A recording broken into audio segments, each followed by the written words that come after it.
Bring them. As we welcome the global ambassador to Ayan Agalu Drum Festival, Olori Aderonke Ademiluyi-Ogunwusi.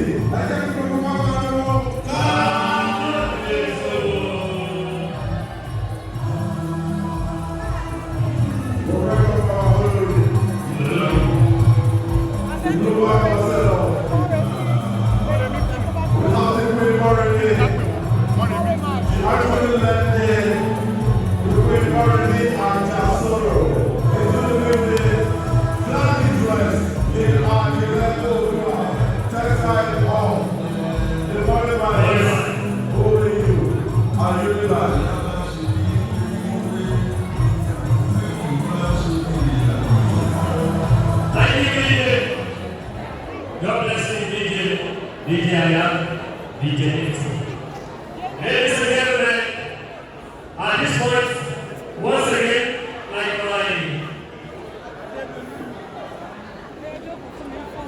at this point, Ifecityblog has let me introduce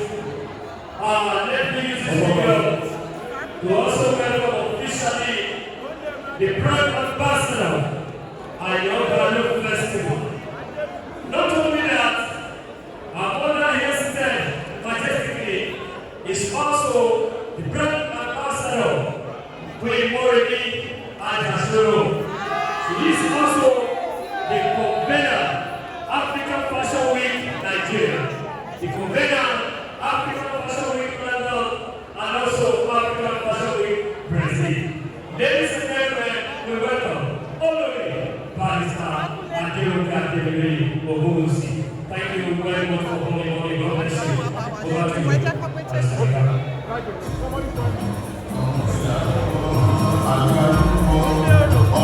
you.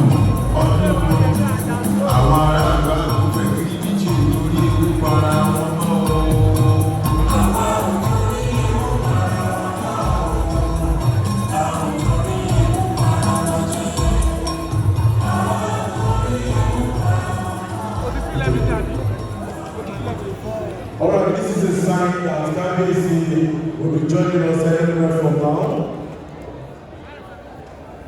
Guys, are we together? Ẹ̀yin tèmi báwo ni o ṣe wà? Ṣé ti ń sùn ni? Ẹ̀yin tèmi báwo ni o ṣe wà?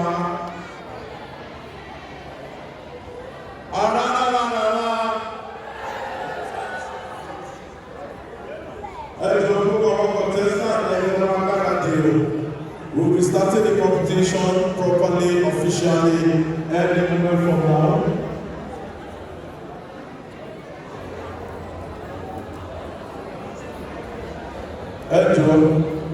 I want to do something briefly.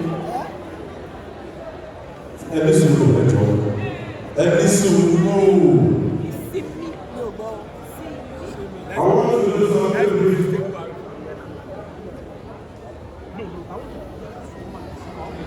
We have our judges on the judges table.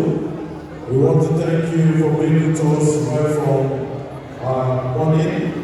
We have all our dignitaries from far and near. We appreciate your presence once again. We have the Enuwa, the compass. They've been with us this morning. We appreciate your presence. We appreciate the presence of the Royal Majesty, gladly dressed in our direct old drum. Textile hall, afẹ́fẹ́ tọ̀wọ̀tọ̀wọ̀ kí gbogbo àwọn ìyálóde wa tí wọ́n wọlé bọ̀, àwọn màmá wa nìyẹn, àwọn ìyá wa nìyẹn, ẹ káàbọ̀. Ẹ jẹ́ bá mi kọrin fáwọn ìyálóde. A ní màmá kọ́, wọ́n jẹ́ fi wá ṣeré. Ẹ jọ ọkọ̀ fún ti ń gbẹ wá o, bóyá kẹ́ fún wa drink, ohun yẹn ti ń lọlẹ̀. A ní màmá kọ́.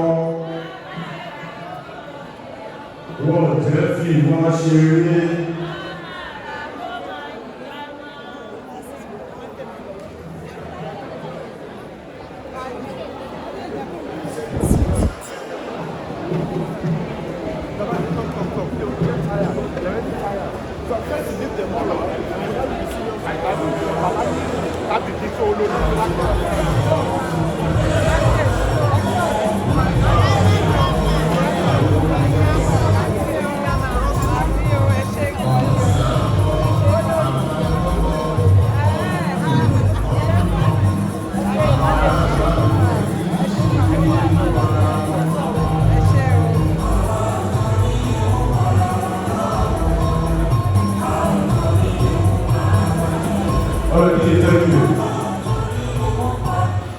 All right, before I officially call on our Royal Majesty to come and flag open this Ayan Agalu Drum Festival 2026 competition officially, I want to quickly do something. When I was leaving my house this morning, can you hear me? I don't know, class captain. When I was leaving my house this morning, I passed in front of the mirror and I saw myself. Fine boy, no pimples, only pimples, very simple. Akutasholo, a barista. One of the official MCs, the Ooni of Ife, a movie producer, Nollywood, Charity profile here, Charity profile here. They now put me, fine boy, they put me here on the right side. Over KG wagon, 150 million CV, everyone,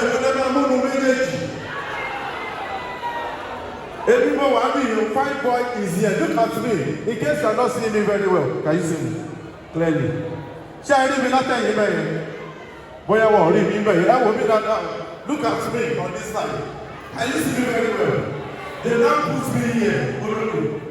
What me, me, fine boy. They now put you on 150 million.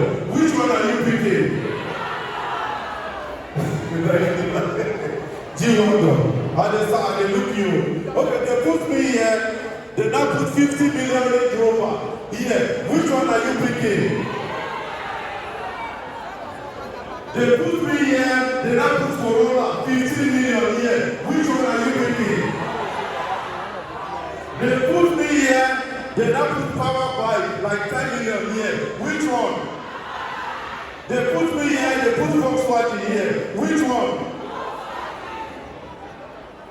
They put me here, they put Volkswagen here. Which one? They put me here, they now put Martina Tutu here. Which one? They put Martina Tutu. Thank you, Dalema. They put me here, they now put HIV here. Which one are you picking?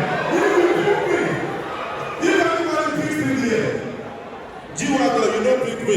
I want to believe everybody is familiar with Ibadan. Please, if you are from Ibadan, if I was in a place in Ibadan, and you don't know what tomorrow, that is a papa. Okay, if I'm at a phone, to get a phone, which phone do you like? Sir? Motorola, Sayer, can you be there? Check what's happening. Okay, if I was a Nigerian artist that sing, which artist would I be?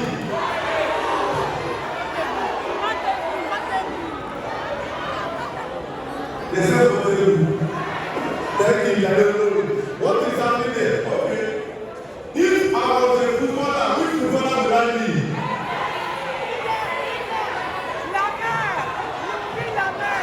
Thank you. Merci. That's a merci. I'll see where they try now. I'll see where they try. All right, welcome now with our state time. Please, with a clapping ovation, with a dancing ovation, with a standing ovation, join me in the break to the stage, the global ambassador for Ayan Agalu Drum Festival 2026 is Royal Majesty, Olori Aderonke Ademiluyi-Ogunwusi.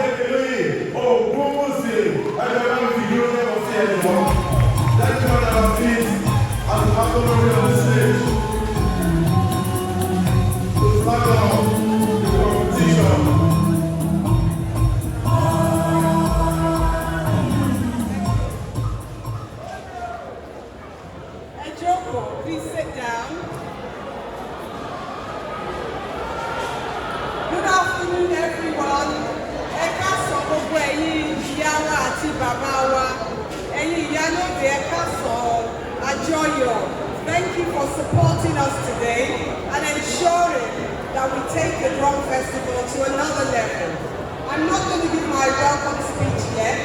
I'm going to wait for His Imperial Majesty, the Olori Aderonke, the Olori Aderonke, before I give my speech. However, in the name of His Majesty, the Ooni of Ife, I have the permission to declare the competition, the drum competition, Ayan Agalu 2026, open.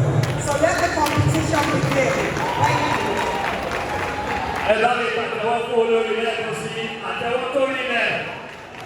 Please, can we have a little bit of please? The face of Ayan Agalu Drum. Please, once again, we want to specially thank our journal for powering this edition of Ayan Agalu Drum Festival 2026.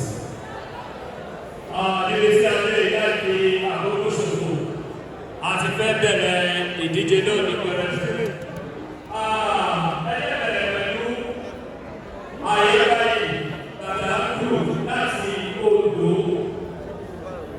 Ayé báyìí láti odò lápapà.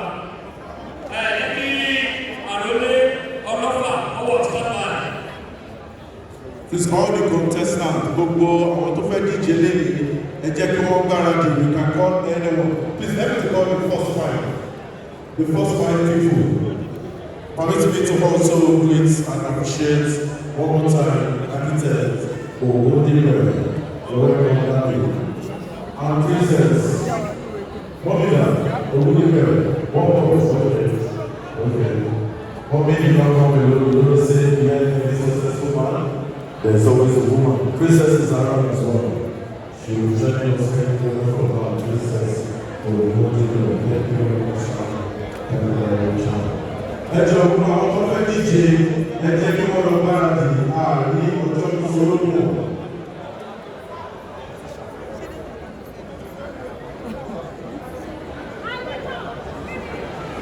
The head of legal department, Ajoyo Adiola, I greet you. You are welcome once again.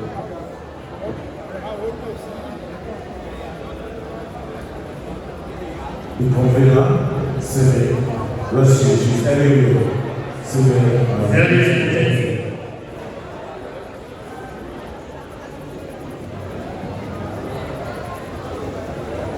Àwọn tó máa ń díje lẹ́yìn wọ́n pọ̀